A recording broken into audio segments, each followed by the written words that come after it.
साधारण बहुमत सर लोकसभा का हाँ। सर ध्यान नहीं है सर, मतलब पता नहीं है। सदस्य संख्या का 1/2। हाँ सर, सदस्य संख्या का लोकसभा का देखो। सदस्य संख्या होता है उसका 1/2। यही गलती करते हो। देखो, आप भी यही गलती करोगे जो हमारे अमन ने की है। देखो, पहला क्वेश्चन ये था मेरा कि उपराष्ट्रपति को उठाने के लिए इन 4 मेजोरिटियों में से कौन सी होनी चाहिए, तो लोकसभा स्पीकर को भी उठाने के लिए तो आप ध्यान रखना इफेक्टिव प्रभावी बहुमत। अब आप कहोगे कि साधारण में, प्रभावी में, पूर्ण में या विशेष में क्या अंतर है, तो आपको जानना चाहिए। तो एग्जाम में आपसे पूछा, मैं यहाँ समझ आ रहा है? ठीक है। देखो, आपने साधारण बताया, अमन ने कहा कि साधारण बहुमत मतलब लोकसभा की सदस्य संख्या का 1/2। तो ये क्वेश्चन गलत है इनका। साधारण बहुमत का मतलब, माना कि हमारी लोकसभा की सीटें हैं 200, कितनी?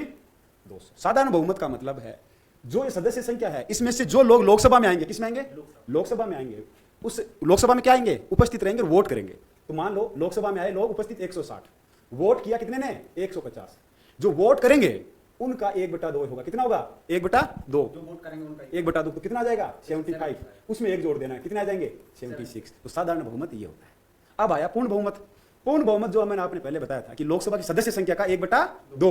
मान लो लोकसभा की सदस्य संख्या है 200, तो अब इसका पूर्ण बहुमत कितना हो जाएगा? 1/2 का भाग देके प्लस 1 से, तो कितना हो जाएगा? 101। अब मेरा क्वेश्चन था मैंने आपसे कि प्रभावी बहुमत होगा, मतलब इफेक्टिव मेजोरिटी ये क्या होती है?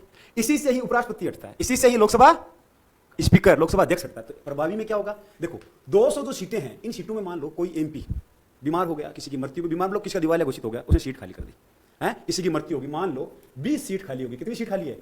तो इफेक्टिव में अगर उपराष्ट्रपति को और स्पीकर को हटाना है तो सीटें जो खाली है उनको माइनस करते हैं, तो कितनी बची? 180 सीट। तो 180 सीट का 1/2 प्लस 1 होगा, कितना होगा? 180 का 90 प्लस 1, तो ये क्या होगा? इफेक्टिव। ठीक। अब आता है स्पेशल मेजोरिटी। स्पेशल मेजोरिटी ये है जो पूर्ण बहुमत होता है ना, मान लो लोकसभा में कितनी सीट है अपनी? 200 सीट है। तो स्पेशल मेजोरिटी में है, इसमें 2 शर्त होती है कि इसका कितना होगा? 1/2। जो वोट करेंगे उसका होगा 2/3। कितना होगा? 2/3। ये क्या होता है? Special majority. एक और मेजोरिटी होती है 5वीं, स्पेशल मेजोरिटी प्लस आधे राज्यों का समर्थन, मतलब अपने 28 राज्य हैं, इनमें से 14 राज्य उसको समर्थन दे, तो ये होती है मेजोरिटी। अब कोई क्वेश्चन पूछेगा तो मन बता देगा पक्का है? तब ठीक है। चलो अब आगे वाला एक और क्वेश्चन करता हूं तुमसे, मन में। Thank you. अपने काटेंगे, अभी देखते हैं कैसा।